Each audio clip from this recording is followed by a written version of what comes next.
बिस्मिल्लाहिर्रहमानिर्रहीम। अस्सलाम वालेकुम डियर स्टूडेंट्स, मैं हूं आपका biology instructor Ubaidur Rahman bag.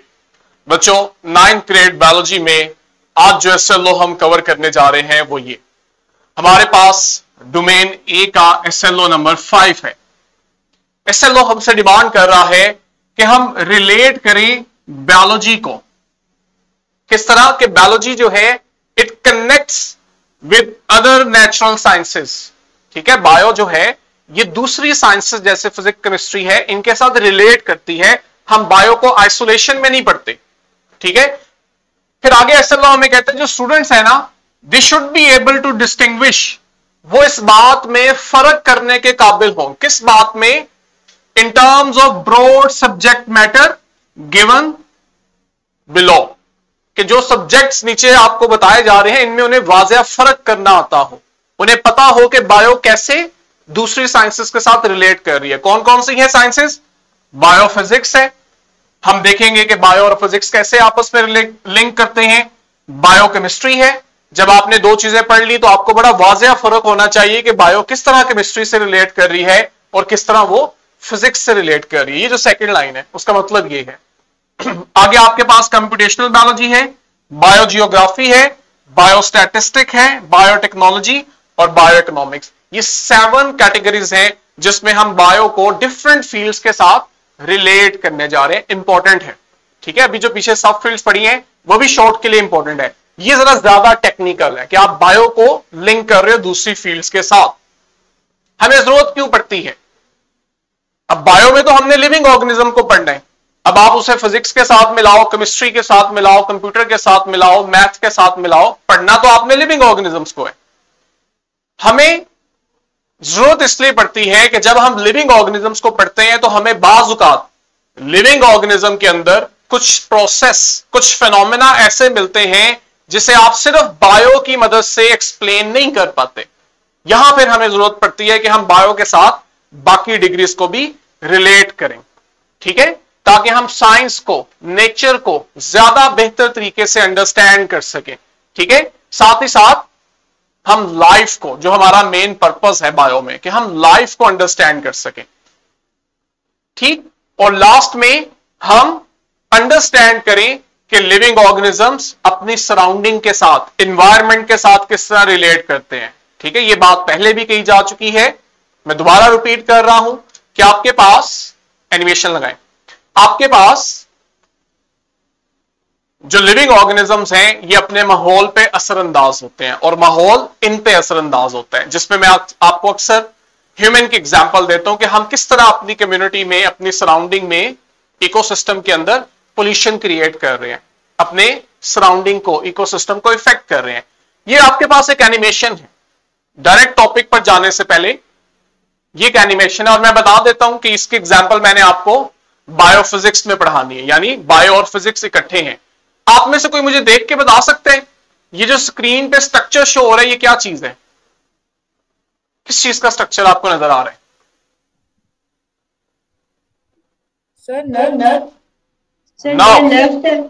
Nerve cells और इलेक्ट्रिकल सिग्नल पास हो रहा है।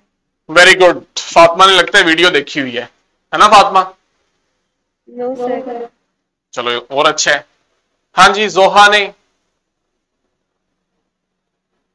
जोहा क्या चीज है ये?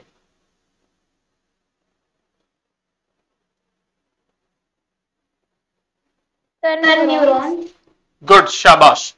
ये नर्व्स नहीं है, इनफॉल आई थिंक सो आपने कहा था नर्व्स। नर्व्स और चीजें, नर्व्स आपके पास बहुत सारे न्यूरॉन्स का कलेक्शन होती है। ये आपको एक सिंगल सिंगल न्यूरॉन अलग अलग नजर आ रहा है। न्यूरॉन क्या है? आपका ब्रेन सेल है। ठीक है, ब्रेन का जो बेसिक सेल है। अब यहां पे मल्टीपल न्यूरॉन्स दिखाए हुए हैं और इनके दरमियान देखो ये एक स्पार्क है जो ट्रेवल करता है एक न्यूरॉन से दूसरे न्यूरॉन के दरमियान। कोई बता सकता है ये जो स्पार्क है जो एक न्यूरॉन दूसरे न्यूरॉन में ट्रांसफर कर रहा है, इसे हम क्या कहते हैं बायो में? किसी ने ये लफ्ज पढ़ा हो इसके लिए? ये असल में सिग्नल है जो एक न्यूरॉन से दूसरे न्यूरॉन को जा रहा है। इस सिग्नल का नाम आता है, हाँ जी इनफाल, इलेक्ट्रिकल सिग्नल। आत्मा ने बुक खोली हुई है, चाहे वीडियो नहीं देखी। और इलेक्ट्रिकल सिग्नल तो बुक में लिखा है ना, और क्या कहते हैं बायो किस टर्म में? हाँ जी भैया, आपके लिए आपका सिग्नल ड्रॉप हो गया था।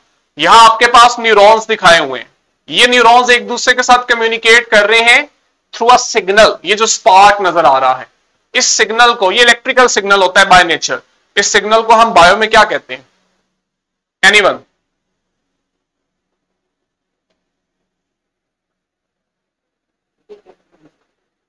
बाद में बच्चे कैमरा ऑन करो, ठीक है, जो रूल्स है उन्हें फॉलो करो,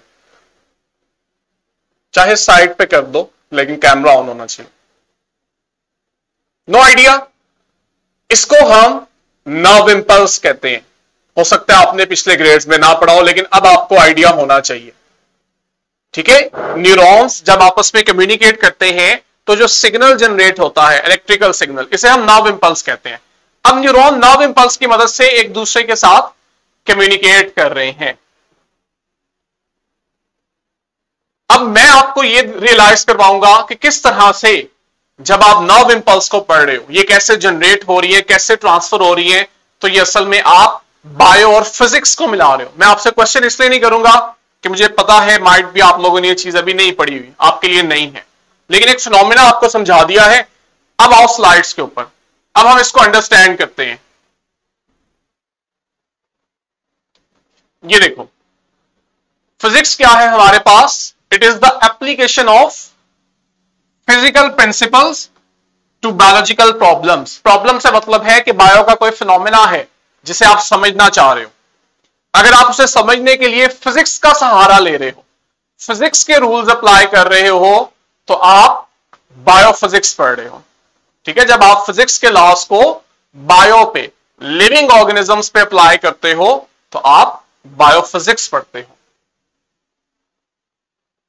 एग्जाम्पल के तौर पे कि लिविंग ऑर्गेनिजम्स के अंदर ऐसी कौन सी फोर्सेस हैं जो फिजिकल फोर्सेस में आती हैं, जिन्हें हम पढ़ें तो हम असल में बायो और फिजिक्स पढ़ रहे होते हैं। आप लोगों ने मॉलिक्यूल्स के दरमियान फोर्सेस पढ़ी हैं, ऐसे ही है। इतनी तो केमिस्ट्री आप लोग जानते हो कि आपके पास दो तरह की फोर्सेस हैं केमिकल्स में, एक इंट्रा है, विद इन मॉलिक्यूल्स है, और दूसरी आपके पास इंटरमॉलिक्यूलर फोर्सेस हैं, ऐसे ही है। दो तरह की फोर्सेस होती हैं, मॉलिक्यूल के अंदर उसके एटम्स के दरमियान, और दूसरा दो डिफरेंट मॉलिक्यूल्स के दरमियान, इंटरमॉलिक्यूलर फोर्सेस। ये जो आपके पास इंटरमॉलिक्यूलर फोर्सेस होती है ना, ये फिजिकल फोर्सेस होती हैं, ठीक है। तो जब भी आप लिविंग ऑर्गेनिजम्स में बायोमोलिक्यूल्स के दरमियान इंटरमॉलिक्यूलर फोर्सेस को पढ़ रहे हो, तो आप बायोफिजिक्स को पढ़ रहे हो। इसी तरह लिविंग ऑर्गेनिज्म में अगर आप इलेक्ट्रिसिटी के फिनोमेना को पढ़ते हो, तो ये भी बायोफिजिक्स है। अब इंटरेस्टिंग बात यह है कि लिविंग ऑर्गेनिज्म में इलेक्ट्रिसिटी कहां से आ गई, ठीक है। एग्जाम्पल के लिए हम देखते हैं कि हमारी बॉडी में जो नर्व्स हैं, नर्व्स क्या हैं? जो न्यूरॉन्स से मिलकर बनी है। ये जो नर्व्स हैं, ये इलेक्ट्रिकल सिग्नल जनरेट करती हैं। क्या नाम दिया अभी मैंने इसको? हम इस इलेक्ट्रिकल सिग्नल को नर्व इंपल्स कहते हैं। तो हमारी बॉडी में न्यूरॉन्स जो हैं, नर्व्स जो हैं, ये इलेक्ट्रिकल सिग्नल नर्व इंपल्स की मदद से एक दूसरे के साथ कम्युनिकेट करते हैं, तो हम कहते हैं हमारी बॉडी कम्युनिकेट कर रही है। अब जरा यहां पे देखो, ये डिटेल फिनोमेना है, हम अब डिटेल में इस वक्त नहीं जाएंगे, लेकिन हमने हाई ग्रेड में से पढ़ना है। देखो होता यह है कि न्यूरॉन एक सेल है, ठीक है, और इसकी जो मेम्ब्रेन है ना, इसके राउंड हम देखते हैं कि आपके पास पॉजिटिव और नेगेटिव चार्जेस आपके डिपॉजिट होते हैं, अरेंज होते हैं, और इस तरह से अरेंज होते हैं कि एक तरफ पॉजिटिव चार्ज ज्यादा होता है और दूसरी तरफ नेगेटिव चार्ज ज्यादा होता है। अब अगर आपको फिजिक्स में इतना आइडिया है, थोड़ा सा भी अगर आपने ग्रेड 7-8 में ध्यान दिया हो इलेक्ट्रिसिटी वाले चैप्टर में, तो जहां पे आपके पास चार्जेस आ जाते हैं ना, ऑपोजिट चार्जेस, और वो एक दूसरे से एक सेपरेशन इख्तियार किए हुए हैं, डिस्टेंस पे है, यहां आपके पास वोल्टेज आ जाता है, ठीक है। जहां पे पॉजिटिव नेगेटिव चार्ज आते हैं, यहां पे वोल्टेज आ जाता है, और जहां पे आपके पास वोल्टेज आ जाता है, वहां पे इलेक्ट्रिसिटी आ जाती है। तो जो हमारे न्यूरॉन्स हैं, इनमें पॉजिटिव नेगेटिव चार्ज जो है, इनकी सेपरेशन की वजह से हम देखते हैं न्यूरॉन की जो सेल मेम्ब्रेन है वहां पे एक वोल्टेज एग्जिस्ट करता है जिसकी मदद से वो सिग्नल जनरेट करते हैं और एक न्यूरॉन से दूसरे न्यूरॉन में उस सिग्नल को ट्रैवल किया जाता है। तो अब अगर आप नर्वस सिस्टम के अंदर कम्युनिकेशन को पढ़ रहे हो तो आप असल में फिजिक्स अप्लाई कर रहे हो लिविंग ऑर्गेनिजम्स पे। तो ये आपके पास है बायोफिजिक्स। कोई क्वेश्चन बायोफिजिक्स से? सर मेरा ये क्वेश्चन है कि जब किसी भी एक इंसान को अर्थ लगता है, हाँ जी, तो वो भी इलेक्ट्रिसिटी होती है, तो उसको अगर अर्थ लगेगा तो अगर हम उसमें पढ़ेंगे कि वो कैसे रिएक्ट करती है, तो उसको भी हम बायोफिजिक्स में पढ़ेंगे। बिल्कुल। क्या आप देखोगे कि वो जो इलेक्ट्रिसिटी है वो हमारी बॉडी पे किस तरह असरअंदाज हो रही है। कभी ऑब्जर्व किए जब आपको अर्थ पड़ता है तो क्या होता है? बॉडी जर्क करती है, झटका लगता है बॉडी को। यस तो क्या हो रहा होता है? सर, एक क्या फीलिंग होती है, मुझे कल लगे अजीब सा लगता है। तो बेटा खुशगवार तो शायद किसी को भी नहीं लगेगा, सभी को अजीब ही लगेगा, मुझे भी अजीब ही लगेगा। अगर ये इतनी खुशगवार होती तो इससे फिर मौत ना होती, लोग हंसना शुरू कर देते जब उन्हें इलेक्ट्रिक शॉक लगता तो। ठीक है, कोई इसको भी हम बायोफिजिक्स में पढ़ेंगे। हाँ जी बिल्कुल पढ़ेंगे। असल में होता यह है कि आपकी जो बॉडी है, स्किन है, यहां तक न्यूरॉन्स की एंडिंग्स आई होती है, यानी कि न्यूरॉन्स के हिस्से आए होते हैं। वो इस सिग्नल को रिसीव करते हैं। जब वो इस सिग्नल को रिसीव करते हैं तो उनमें ये इलेक्ट्रिक सिग्नल जनरेट होता है जो ट्रैवल करता है और ब्रेन को जाके बताता है कि आपके साथ क्या हुआ है।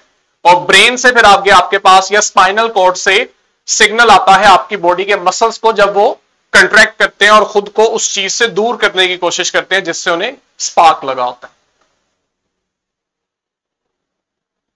आगे आपके पास है जी बायोकेमिस्ट्री। अब बायोकेमिस्ट्री में हम लोग क्या करने जा रहे हैं जरा ये देखो, बल्कि हम पहले एनिमेशन देखते हैं। ये एक सिंपल सी चीज है जो आपको पता है, फोटोसिंथेसिस। इसी को एनिमेशन से देखते हैं और फिर अंडरस्टैंड करते हैं कि हमें बायोकेमिस्ट्री की जरूरत क्यों पड़ती है लिविंग ऑर्गेनिज्म में। असल में तो हम ये देखना चाह रहे हैं। ये देखो एक सिंपल सी हमारे पास एनिमेशन है कि आपके पास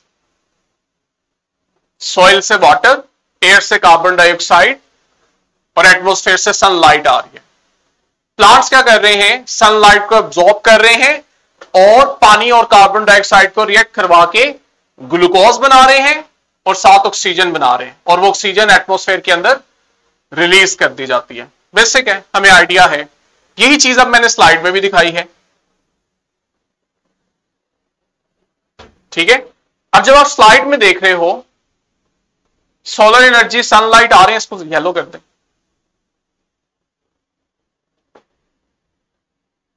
फोटोसिंथेसिस के दौरान आप कार्बन डाइऑक्साइड वाटर को रिएक्ट करवा के ग्लूकोज और ऑक्सीजन बना रहे हो। अब देखो कार्बन डाइऑक्साइड है, वाटर है, ग्लूकोज है, ऑक्सीजन है तो एलिमेंट्स ना। और हमें पता है जहां एलिमेंट्स आ जाते हैं वहां हम केमिस्ट्री को पढ़ रहे होते हैं। लेकिन ये जो रिएक्शन हुआ, ये रिएक्शन लिविंग ऑर्गेनिज्म के अंदर हुआ। तो इसका मतलब है कि ये जो आप केमिस्ट्री पढ़ने जा रहे हो ये लिविंग ऑर्गेनिज्म के अंदर पढ़ने जा रहे हो। तो ये कौन सी केमिस्ट्री होगी? बायोकेमिस्ट्री। ठीक है, हम बायोकेमिस्ट्री में क्या करते हैं? केमिकल प्रोसेस को अंडरस्टैंड करते हैं। और ये जो केमिकल प्रोसेस हैं इनमें आपस में केमिकल इंटरेक्शंस कैसे होती हैं, किस तरह से केमिकल रिएक्शंस एक दूसरे के साथ कम्युनिकेट करते हैं लिविंग ऑर्गेनिज्म के अंदर। ठीक, इस चीज को आप नाम देते हो biochemistry, study of the chemical processes and interactions that occur in living organisms या लिविंग सिस्टम्स। जरूरत क्यों पड़ती है? हमें जरूरत इसलिए पड़ती है कि हमारी बॉडी में जितने भी इंपॉर्टेंट बायोमॉलिक्यूल्स हैं ये सब के सब इन्हीं एलिमेंट्स के बने हुए हैं। अगर हमें इन एलिमेंट्स की अंडरस्टैंडिंग होगी तभी हम इन इंपॉर्टेंट बायोमॉलिक्यूल्स के स्ट्रक्चर को अंडरस्टैंड करेंगे। और जब आप स्ट्रक्चर अंडरस्टैंड करोगे तो आपको यह पता लग जाएगा कि वो स्ट्रक्चर किस तरह का फंक्शन कर रहा है। तो हमें इंपॉर्टेंट बायोमॉलिक्यूल्स को अंडरस्टैंड करने के लिए, स्टडी करने के लिए बायोकेमिस्ट्री की जरूरत पड़ती है। सिर्फ बायो से काम नहीं चलेगा। एग्जाम्पल मैंने दी है, लिविंग सेल में एक बहुत ही इंपॉर्टेंट कैटलिस्ट होता है जिसे हम एंजाइम कहते हैं। ये एंजाइम क्या करता है, लिविंग सेल में होने वाले केमिकल रिएक्शंस को स्पीड अप करवाता है। ये एंजाइम केमिकल रिएक्शंस को कैसे स्पीड अप करवा रहा है, इसके लिए आपको बायोकेमिस्ट्री की जरूरत पड़ती है। नेक्स्ट स्लाइड देखो, डीएनए का स्ट्रक्चर। अब आप डीएनए का जब स्ट्रक्चर पढ़ रहे हो तो आपको देखना पड़ेगा कि इसके अंदर इंपॉर्टेंट एलिमेंट्स मौजूद हैं, जो एलिमेंट्स ऑर्गेनाइज होके डीएनए के अंदर उसका यूनिट बनाते हैं, जिसे हम न्यूक्लियोटाइड कहते हैं, और न्यूक्लियोटाइड रिपीट होते हैं और मिलके बड़ा डीएनए का मॉलिक्यूल बना देते हैं। अब अगर आपको डीएनए का स्ट्रक्चर और उसका फंक्शन अंडरस्टैंड करना है तो आपको उसके पीछे बायोकेमिस्ट्री आनी चाहिए। कोई क्वेश्चन इस टॉपिक से? बायोकेमिस्ट्री बायोफिजिक्स कंपैरेटिवली सिंपल है, हमें आइडिया है फिजिक्स क्या है, केमिस्ट्री क्या है। ये एक नई चीज है कंप्यूटेशनल बायोलॉजी। इसको अगर हम अंडरस्टैंड करें तो सिंपल, हम इसमें कंप्यूटर और मैथ की मदद से लिविंग ऑर्गेनिजम्स को समझते हैं। ठीक है, अब जो कंप्यूटर प्रोग्राम्स हैं, जब आप इसे यूज कर रहे हो तो यूज करने के लिए जो इसके लैंग्वेज है, एल्गोरिदम्स, हमें वो समझने पड़ते हैं और वहां पे मैथ आ जाता है। तो हम कंप्यूटर और मैथ को जब मिला के लिविंग सिस्टम्स को अंडरस्टैंड करते हैं तो हम इसे कंप्यूटेशनल बायोलॉजी का नाम देते हैं। होता क्या है कि साइंटिस्ट जो हैं वो कंप्यूटर में डिफरेंट प्रोग्राम्स रन करते हैं, जिसको आप आसान लफ्जों में सॉफ्टवेयर कह लो, कि डिफरेंट सॉफ्टवेयर्स को रन किया जाता है। अब दो टर्मिनोलॉजीज हैं जो मैं चाहता हूं आप अंडरस्टैंड करो। जब हम बहुत बड़े लेवल पे, जिसमें बहुत सारे इंडिविजुअल्स इंवॉल्व होते हैं, एक पूरी पॉपुलेशन इंवॉल्व होती है, हम कोई इंफॉर्मेशन कलेक्ट करते हैं ना, तो उस इंफॉर्मेशन को हम डेटा बोलते हैं। ठीक है, आपके पास लाहौर एक शहर है और आप यहां पे स्टडी करना चाहते हैं कि कोरोना वायरस के दौरान इस शहर में कितनी अमवात हुई। ठीक है, अब जो अमवात हुई फिर आप उसमें देखना चाहते हो कितने जो थे वो ओल्ड एज लोग थे, कितने यंग थे, कितने मेन थे, कितनी वुमेन थी। आपने एक बड़े लेवल पे बहुत ज्यादा इंडिविजुअल्स को स्टडी किया, उनसे इंफॉर्मेशन कलेक्ट की। वो जो आपके पास सोर्स ऑफ इंफॉर्मेशन आई है, इसे आप कहते हो डाटा। अब ये डाटा जो है बहुत वास्ट है, बहुत वसी है। हम फिर क्या करते हैं, इस डाटा को स्टोर करते हैं, ऑर्गेनाइज करते हैं, लेकिन रफ पेपर वर्क पे नहीं करते। हम ये डाटा ऑर्गेनाइज करते हैं, स्टोर करते हैं कंप्यूटर के अंदर, जिसे हम बाद में इजीली एक्सेस कर सकें। जब आप बहुत सारा डाटा जो आपने इंफॉर्मेशन कलेक्ट की हुई है उसे कंप्यूटर में स्टोर कर देते हो, तो एक तरह से आपके पास डिजिटल लाइब्रेरी बन जाती है। हमारे यूनिवर्सिटीज कॉलेजेस में भी तो लाइब्रेरी होती है ना, जहां पे फिजिकली आप देखते हो बुक्स पड़ी होती हैं और उन बुक्स के अंदर इंफॉर्मेशन होती है। अगर आप यही इंफॉर्मेशन फिजिकल की बजाय ऑनलाइन कर दो तो वो जो डिजिटल लाइब्रेरी बनती है उसे हम कहते हैं डेटाबेस। तो साइंटिस्ट क्या करते हैं, डाटा कलेक्ट करते हैं और उसको डिजिटल लाइब्रेरी के अंदर आके स्टोर कर देते हैं। फिर जब जब उन्हें जरूरत पड़ती है वो इस डाटा की मदद से कंप्यूटर में डिफरेंट प्रोग्राम सॉफ्टवेयर रन करते हैं और उससे अपनी मर्जी की इंफॉर्मेशन अखज करते हैं। ठीक है, जिससे वो डिफरेंट बायोलॉजिकल क्वेश्चंस को आंसर कर सकें। जैसे फॉर एग्जांपल मैं आपको एग्जांपल प्रोवाइड कर देता हूं। आज हमारे लिए जीन को स्टडी करना इतना मुश्किल नहीं है, लेकिन अगर आज से आप 60-70 साल पीछे चले जाओ, ज्यादा दूर नहीं कह रहा, सदियां नहीं कह रहा, चंद दहाइयां पीछे चले जाओ, फ्यू डेकेड्स बैक चले जाओ, तो ये बहुत मुश्किल काम था, शायद हुआ भी नहीं था उस वक्त। ठीक है, तो ये जो जीन का स्ट्रक्चर है इसको आप सिंपली मैनुअली इतना इजीली स्टडी नहीं कर सकते, लेकिन कंप्यूटेशनल बायोलॉजी जो है वो हमारे लिए काम आसान कर देती है कि आपके पास जो जीन्स हैं उनकी कंपोजिशन जो है हम कंप्यूटर में स्टोर करके रखते हैं। इंसुलिन का जो जीन है उसमें न्यूक्लियोटाइड्स का ये सीक्वेंस है, किसी और हार्मोन का जीन है तो उसके अंदर ये इंफॉर्मेशन है। आप उस इंफॉर्मेशन को कंप्यूटर के अंदर स्टोर कर देते हो, फिर जैसे ही उसकी जरूरत पड़ती है आप उसे यूज करते हो। कैसे यूज करते हो उस पर भी आते हैं। तो सबसे पहले जीन्स को रीड करने में, उसका स्ट्रक्चर स्टडी करने में हमें कंप्यूटेशनल बायोलॉजी बहुत मदद देती है।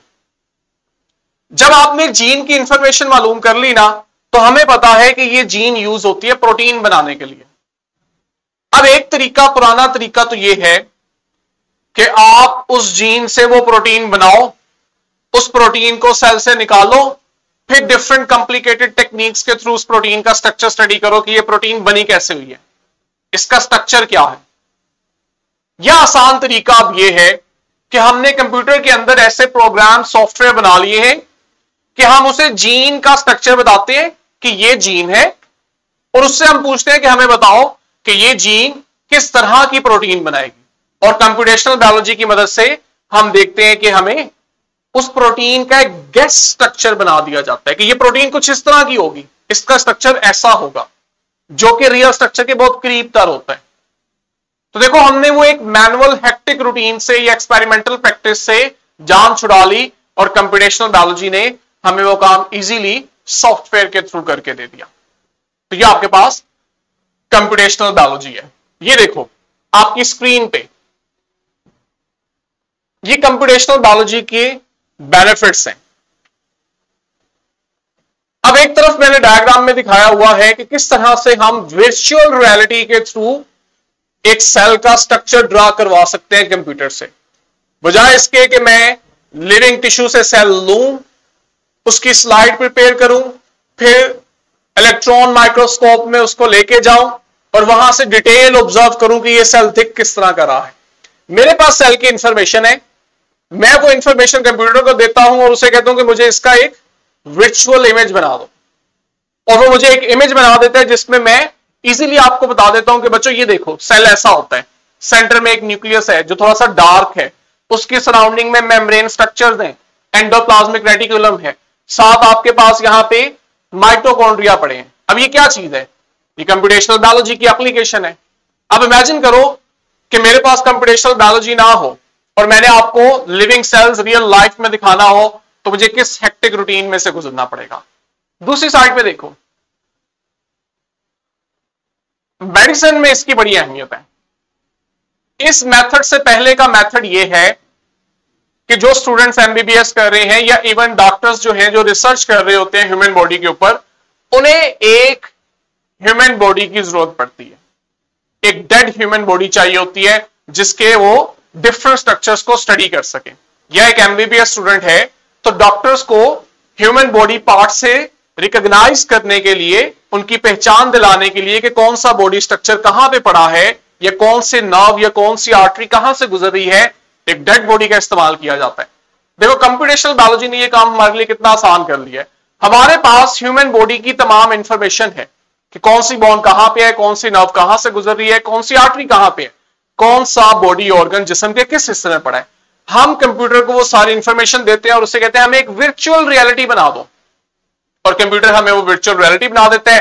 प्रोफेसर आता है और वो इस वर्चुअल इमेज के थ्रू अपने स्टूडेंट्स को बता देता है कि कौन सा स्ट्रक्चर कहां पड़ा है, उसका ओरिजिन कहां है, एंड कहां पे हो रहा है, उसका फंक्शन क्या है। तो ये सब क्या है?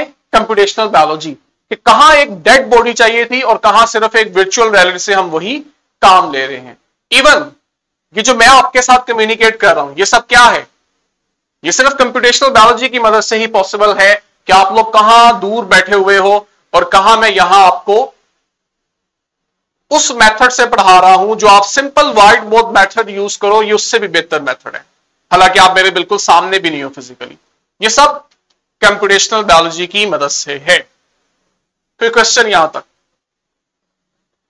नहीं तो हम आगे स्टार्ट करें। इंपॉर्टेंट है ये फील्ड्स, शॉर्ट क्वेश्चन आएगा या एमसीक्यूज पूछा जाएगा आपसे। एमसीक्यूज में डेफिनेशन दे सकता है कि बताएं ये डेफिनेशन किसकी है, या आपको एग्जाम्पल दे के पूछ सकता है कि एग्जाम्पल किस फील्ड में आती है। तो आपने दोनों तरह से याद रखना है। आगे हमारे पास है जी बायो। हाँ जी, कौन बोल रहे हैं? सर आपने यहाँ पे मतलब एक स्पेसिफिक डेफिनेशन मतलब आसान सी लिखी है जो हमें समझ में आई है, बट बुक में ऐसा होता है कि ज्यादा लिखा होता है जो कि हमें सही से समझ नहीं आता। कौन सी बुक है आपके पास?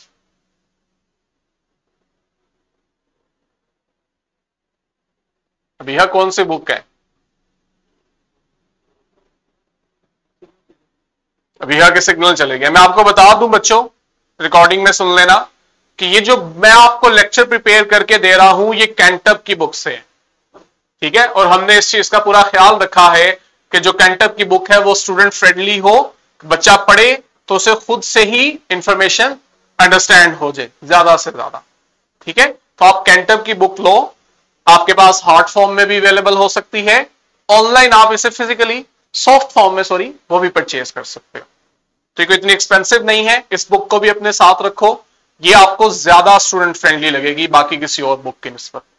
टाइम हमारा कंप्लीट हो चुका है, इंशाल्लाह नेक्स्ट लेक्चर में बच्चों मिलेंगे, नेक्स्ट वीडियो में मिलेंगे नेक्स्ट लेक्चर के साथ, तब तक के लिए